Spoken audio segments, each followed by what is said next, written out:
Hello, everybody, and welcome back to Melanin and Messiah, where I talk about my faith, but also Black history, politics, and culture. Today, we're going to be talking about how not all skin folk are kinfolk, and also how Black conservatism is a product of white supremacy. And with that, let's get into the video.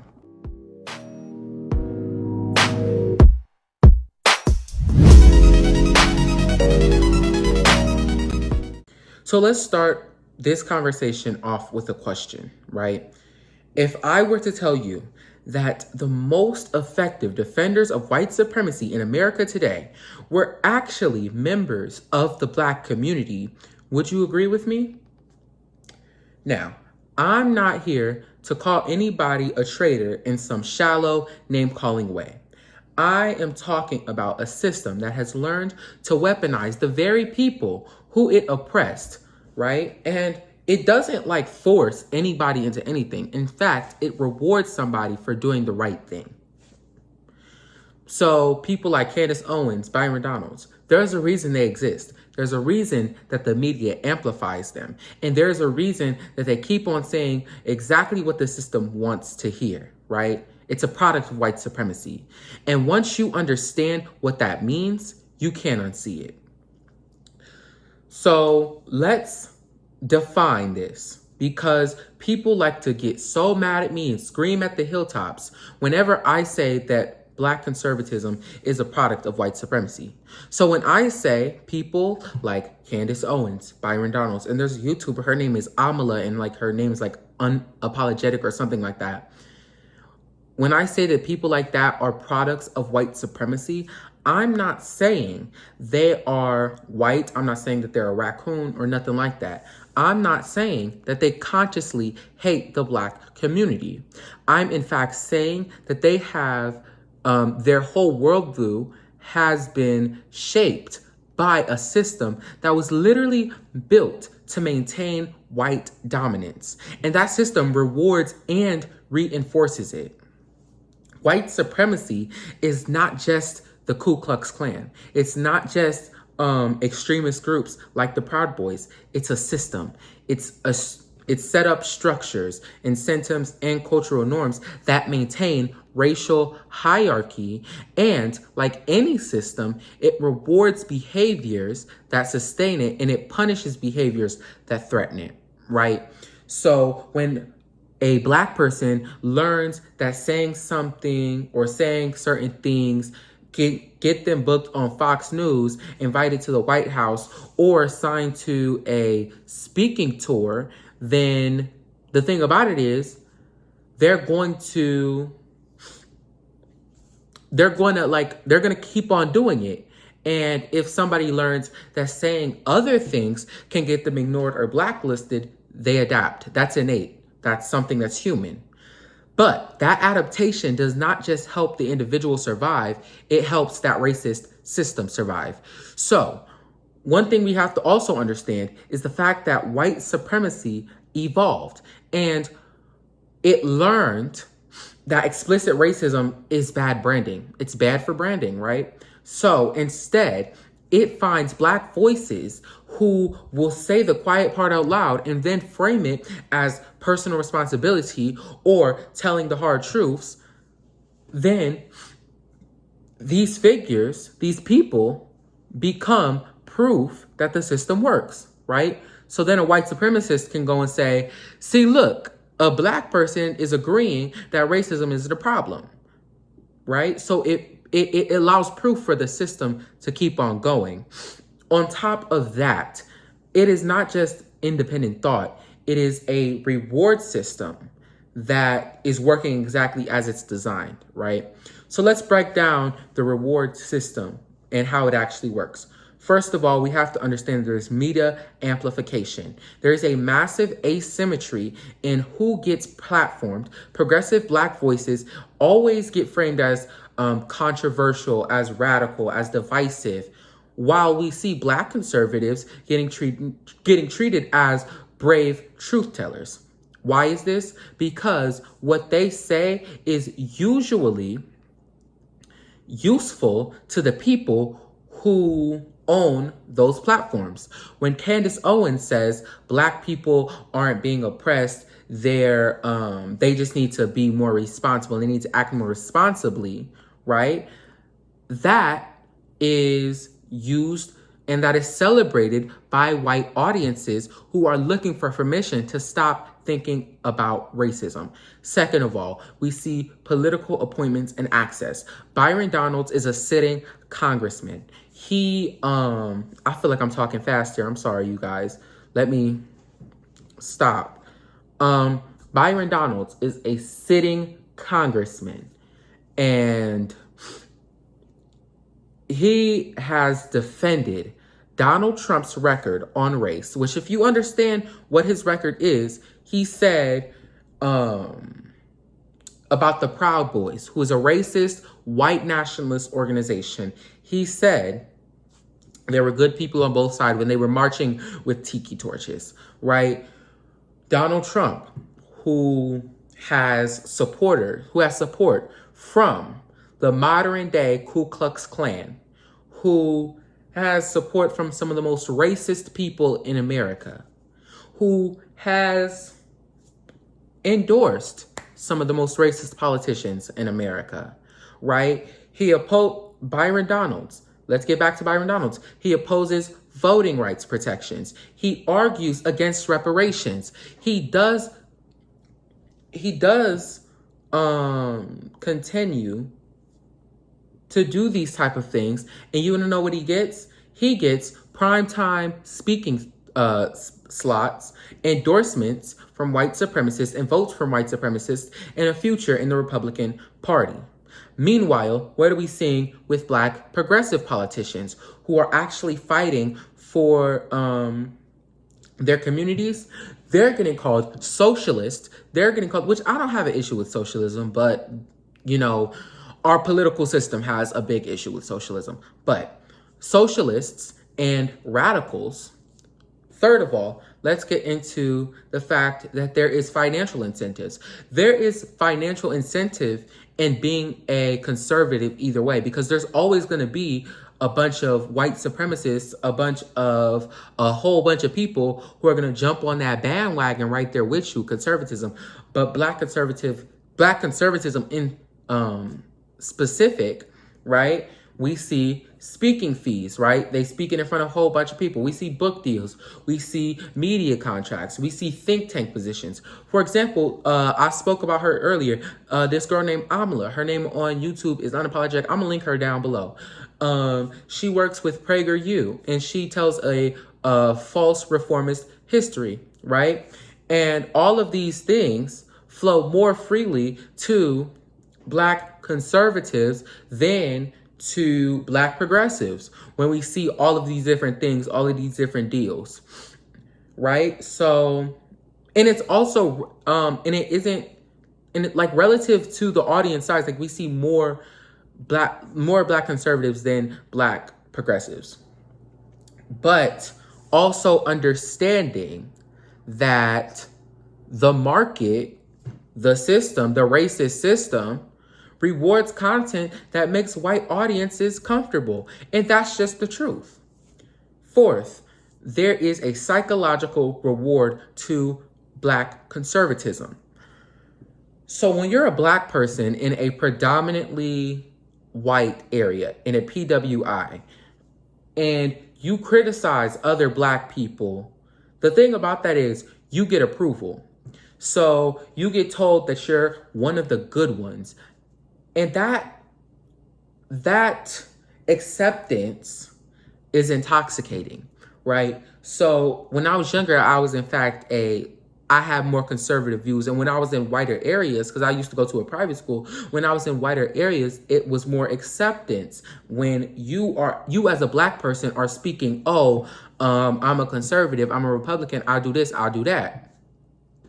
So especially if a Black person gets acceptance, it's intoxicating, especially if you've spent your life as somebody who's been an outsider, somebody who's, your voice sounds white or whatever, right? So especially when it's like that and you're like an outsider, it's especially intoxicating.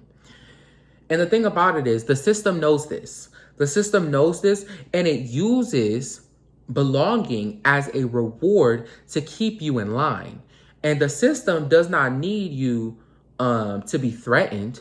It doesn't need to threaten you. It just needs to reward you enough. It just needs you to get you enough money, right? And give those Black conservatives enough money to where they stop wanting to change the system.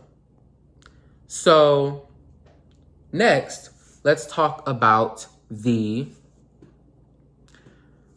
let's get more into the psychological, right? Because there's a big psychological correlation when it comes to Black conservatism. So first, I would like to talk about, as far as this, respectability politics, because respectability politics is the belief that if Black people just behave and act respectably, and they do that enough, then white America, the white man, will finally accept them. You know, if they just dress right, if they speak right, if they work hard enough, if they don't protest too much, you know, they just stay quiet when something goes wrong, like when somebody does something racist, right? And this idea, it goes back to Booker T. Washington. It goes back to slavery times even, right? And the logic has always been survival based, right? So we can't control how white people see us, but we can control how we present ourselves. My issue with that is it doesn't work. Respectability politics has failed Black America. Systemic racism does not respond to good behavior. You can be the most respectable person on earth and still get denied a loan, still pulled over for no reason, still get passed over when it comes to a promotion, still get killed by the police, because we know police love to do that. And I want to talk about how I support ACAB and, you know, that type of movement in a later video, because I actually have a lot of good arguments as far as that. And I really think it's important for people to hear and understand more of that perspective. But going on, respectability politics continues because it gives people a sense of control. At the end of the day, it gives the problem with it is, the issue as far as respectability politics is saying, oh, their behavior, then it's they can fix it, right? So it's easier than confronting a reality of understanding, the reality of understanding that we live in a systemically racist system. We live under a systemically racist country, right? So Black conservatives like to lean hard into, if Black people just do X, Y, and Z, then they'd succeed. Then they'd be respected by the white man, right? And that framing lets them ignore systemic barriers entirely. And when you ignore that, then that's an ignorant take. That's ignorance. That's not wisdom. Second of all, I want to talk about internalized racism, because this is a term that people like to get really defensive about. So I'm going to explain this to you, right? So internalized racism is not self-hatred in a overly, oh, I hate myself type of way, in an overly dramatic type of way. It is the slow absorption of the dominant culture's messaging. It is you hearing everybody say, oh, Black people are ghetto, Blackness isn't good, why are these people acting Black? And you absorb it into your thinking process against your own community. So the thing about it is, when you grow up in a society that consistently associates whiteness, like I just said, whiteness with success and Blackness with the opposite, then you internalize some of that. And the truth is, everybody does this, right? This is a communal issue. This is something with the entire Black community. It is a predictable outcome of living in a systemically racist society. My question to all of you today is why, how come some people recognize it and do the work to unlearn it? And why do others lean into it, right? They decide that, and I'm gonna answer you, they decide that the way to succeed is to prove that they're different. I'm not like all the other black people. I'm not ghetto. I'm not hood. I'm not like all those dreadheads. I'm black on the outside, white on the inside. You see what I'm saying? And you see what I'm saying? Like, I made it without any handouts. You see what I'm saying? So they say all of these different things, but what they have to understand is that is internalized racism in action. And when the system rewards you for saying some things, not using some things, for saying some things, then you keep on saying them even louder. You amplify your voice. You keep on saying it to all the white people, all them white supremacists, because you want to keep receiving those rewards. Candace Owens, her entire brand. And you know what? Even that one, and I keep on bringing up Amala and Unapologetic because back when I was a conservative, her, and Brett Cooper was the two main ones I used to watch, right? Because I've always been very political. So back when I was a black conservative, I saw this, right? So their entire brand is literally built on internalized racism. And they like to brand it as, oh, you just need to take personal responsibility. Oh, you need to stop playing the victim. Like, stop playing the race card all the time. It's not always about race, right? And my thing about it is, as I did the research, I started to understand those are not political arguments. Those are psychological defense mechanisms, right? And they are coping mechanisms for someone who learned that proximity to whiteness equals safety, equals success to a certain extent. And research actually backs me up on this, right?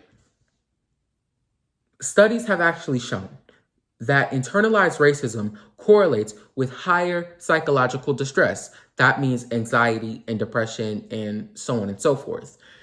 But also with a perceived sense of upward mobility. People who distance themselves from the community, people who distance themselves from blackness, people who distance themselves from all these different types of things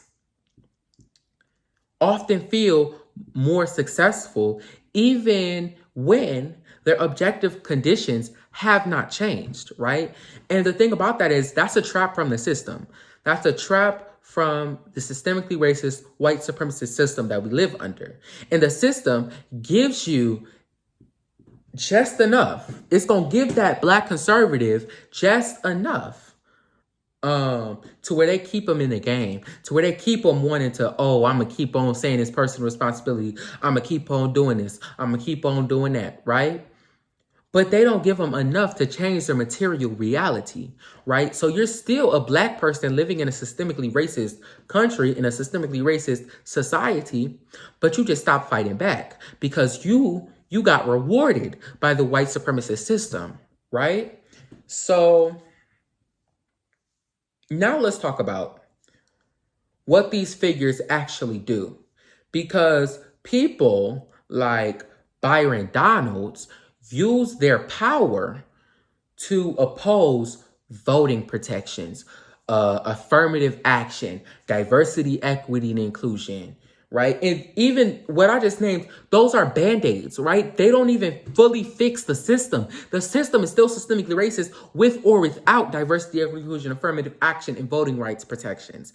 It's still a systemically racist system. It's just a band-aid. So they don't even want the band-aid. They don't even want to even try to cover it up in any sort of way, right? They don't support government assistance, right?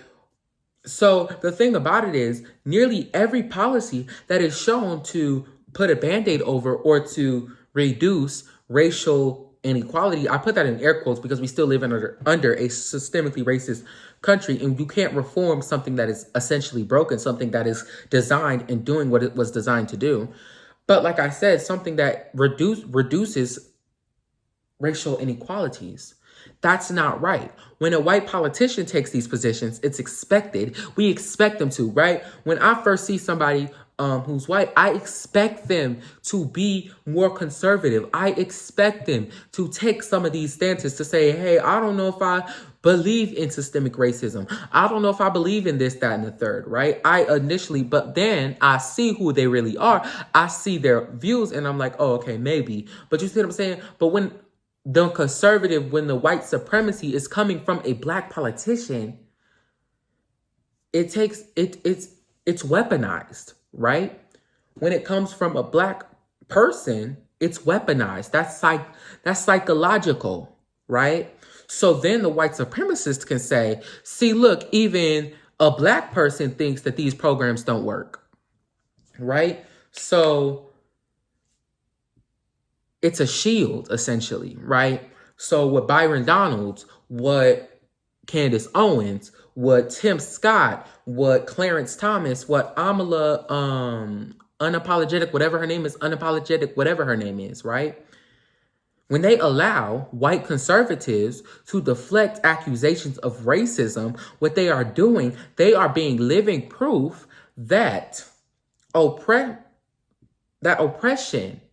to these policies, opposition, or the oppression that comes from these policies, the opposition that comes to these policies isn't about race, right? It's more so about principle. So that's part of the issue, really. So never mind the policies that disproportionately harm black communities, right? Never mind the same white conservative accolades, right?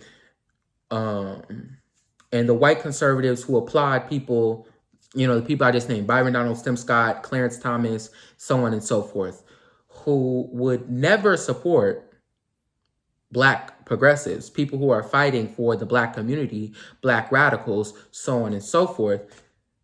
The shield works. Apparently, the shield works because they're using it now, right? They're using MLK's daughter supports conservatism. They're using it as a shield. So this is how white supremacy adapts. It uses, it used to be explicit. It used to be, we don't want black people voting. We don't want to see black people getting jobs. Now it's Byron Donalds agrees that voter ID laws are reasonable. Tim Scott agrees that diversity, equity, and inclusion is reverse racism against white people. Clarence Thomas agrees that immigration laws are not about, like, ICE is not just, going after people because of their race, right? So let's be certain about the harm, right? Because when black conservatives oppose diversity, equity, inclusion, and affirmative action programs, that helps dismantle one of the very few tools that actually increase black enrollment in higher education, right? Studies actually show, a lot of studies actually show that diversity, equity, inclusion, and affirmative action bans will lead to, and have led to, because of the Trump administration, because they ended it, have led to a sharp drop in black and brown student representation, right? So when black conservatives oppose voting rights protections, they make it harder for black communities to elect representatives who fight for them, right? When they oppose, and hold on, wait, I want to talk more about the voting rights. I just skipped right over that, right? So we already see we don't see a lot of black people in Well, the House of Representatives, we've seen more because there's more in there. In the Senate, we've only had, I believe, three or four Black women in the Senate. We have seen a little bit more than that in Black men. We've seen only one Black president, right? So we don't even see representation on a level of, oh, that person's Black, right? So on I'm gonna fight for Black people, that's, you barely see that too, right? So they go after government assistance, right? They help gut programs that keep millions of Black families out of poverty. So they aren't having a abstract debate. They are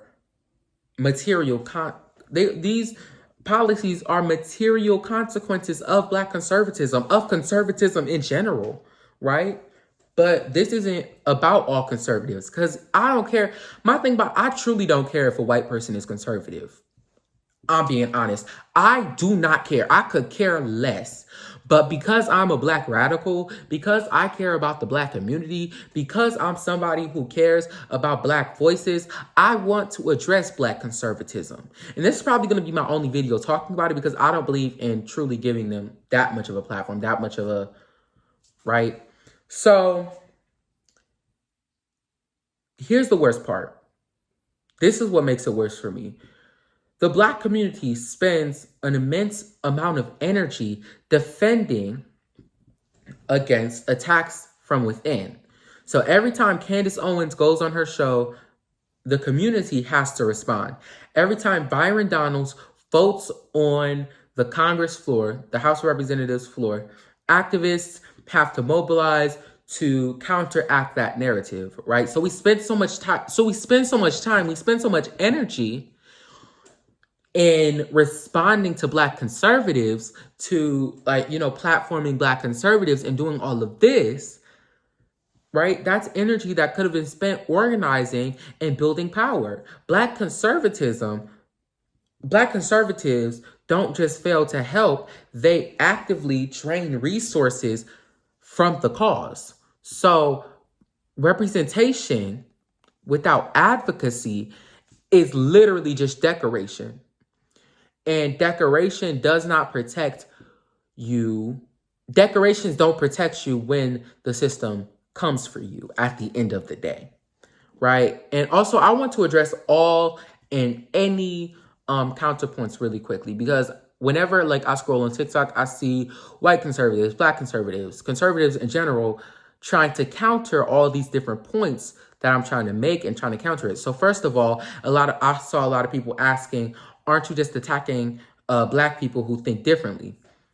My answer to this is no, I'm not, right? So I'm analyzing a pattern that I've recognized myself, that multiple people have recognized. There are Black conservatives who genuinely believe in limiting government or free markets, or still supporting policies that help their communities. The issue is, I'm not going to say the issue isn't conservative ideology, because that's definitely part of the issue. And as a leftist, as a Black radical, it is part of the issue. But my main issue is not the conservative ideology, right? Because I don't care if a white person is a Black conservative. I don't care if a white person is a conservative. That doesn't concern me. That's not my community. I don't care, right? My main issue is opposing policies, Black people opposing policies that literally reduces inequality in their own communities, right? While benefiting from the platform that opposition gives them. The second thing I've heard is, isn't this gatekeeping Blackness? Isn't this, you're saying if you're Black, you can't be a conservative. If you're Black, you can't be this. If you're Black, you can't be that. No.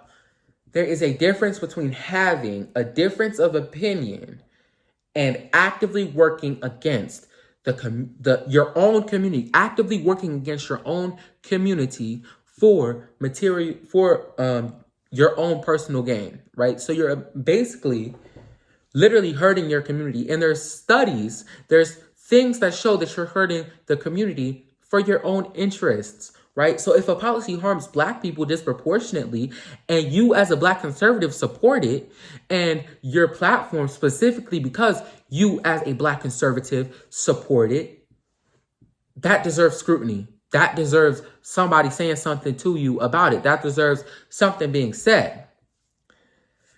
And another thing I heard is, don't they have a right to their own opinions? Absolutely. I don't have an issue with difference of opinion.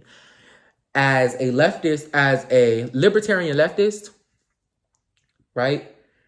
And I'm not even saying libertarian because a lot of people say libertarian is right-wing. And in America, a lot of people associate libertarianism with right-wing ideologies. But literally on the political scale, I am literally a libertarian leftist, right? So as a libertarian leftist, I don't care what you personally believe. As a Black radical, I don't care what the white man believes. I don't care what white society believes. I care about my community. I care about Black people, right? I care about standing what goes with the Bible, right? So I believe in having a difference of opinion. I believe in somebody voicing their opinions. But the thing about it is, how does that opinion affect the Black community? How does that opinion affect your own community, right? So when you can trace that opinion to hurting the Black community, to making the Black community poorer, to all these different things, then you see it hurts us. It's not okay. So I would like to hear, so leave in the comments down below. Where do we go? Where do you think we should go from here? So leave down your opinion about this video in the comments below, right? Because I see two paths for us, right? First of all, we can educate ourselves. People, this is already a long video, so I'm about to try to end this quickly. So first, we can educate ourselves. We can educate ourselves on the issues. We can say, hey, we're not going to keep on doing this.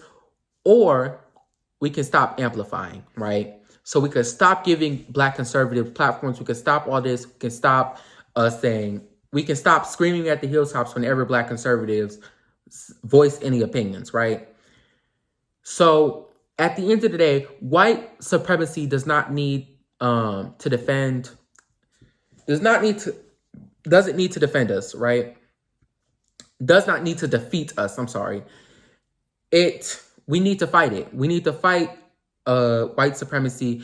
I absolutely believe in doing that. So that's all I have for today. This was a longer video, and I'm sorry for that, but I try my best to cut down my notes, cut down my script, but it is what it is. Remember, skin folk ain't always kinfolk, and the revolution starts in the mind.